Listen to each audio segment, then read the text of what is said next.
¿Sabías que el Papa Francisco vivió hasta los 88 años, aunque solo tenía un pulmón? Poca gente sabe esto, pero perdió parte de su pulmón cuando era joven, a los 21 años, debido a una grave infección. Los médicos no creían que viviría mucho tiempo. Pero vivió. Y vivió para transformar el mundo. Nació en Buenos Aires, Argentina, el 17 de diciembre de 1936. Hijo de inmigrantes italianos, creció en una familia humilde, trabajadora, llena de fe. Desde niño, Jorge, su nombre antes de ser papa, ya mostraba una mirada diferente. Era callado, observador, y se emocionaba fácilmente con el sufrimiento ajeno. Creció en el barrio de Flores, donde jugaba al fútbol en la calle y era hincha de San Lorenzo, un equipo fundado por sacerdotes salesianos. No solo era hincha, era fanático. Iba al estadio, gritaba con sus amigos, vibraba con los goles. Pero su vocación era otra. A los 32 años, decidió convertirse en sacerdote.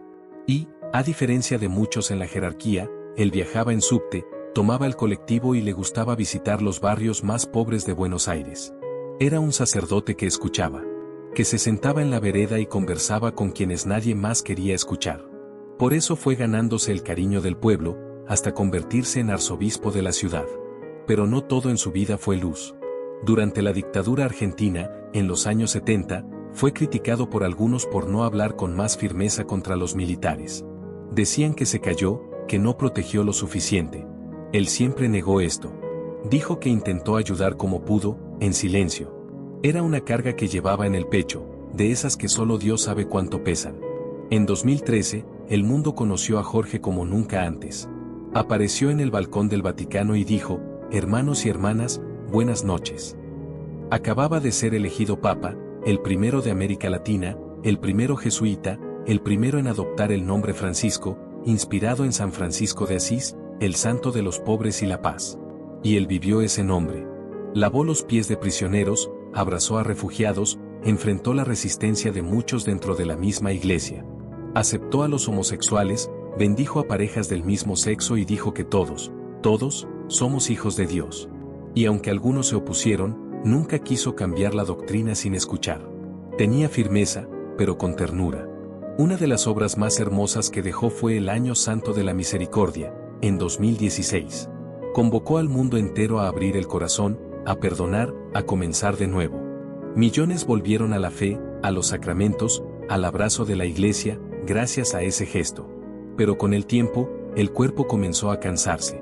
Francisco tuvo complicaciones en el colon en 2021, pasó por una cirugía. En 2023, fue internado nuevamente con problemas respiratorios, y el pulmón que le quedaba ya no era el mismo de antes. Aún así, seguía firme. Nunca dejaba de trabajar. Nunca dejaba de sonreír. Siempre decía: «Recen por mí».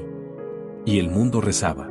Hasta que en abril de 2025, a los 88 años, el Papa Francisco partió. Murió tranquilamente en el Vaticano. Y ese día, el mundo entero guardó silencio. Los fieles dejaron flores en las puertas de las iglesias. En el estadio de San Lorenzo, los hinchas pusieron velas encendidas con su nombre. Él no fue solo el Papa. Fue el abuelo del mundo. El que acogió a los que la religión apartaba. El que demostró que la fe puede ir en colectivo, que la santidad puede ser simple, y que, aunque solo tenía un pulmón, se puede respirar a Dios hasta el último suspiro. Suscríbete al canal. Queremos agradecer de corazón a todos los que nos acompañan, y también a nuestros miembros del canal. Si Dios toca tu corazón, ven y forma parte de esta misión. Tu apoyo nos ayuda a llevar el mensaje de esperanza a quienes más lo necesitan. Cada me gusta, cada comentario, cada vez que compartes, es una semilla que puede florecer en el alma de alguien. Deja tu like y sigue con nosotros, porque Dios sigue hablando, y tú puedes ser el puente para que otros escuchen su voz.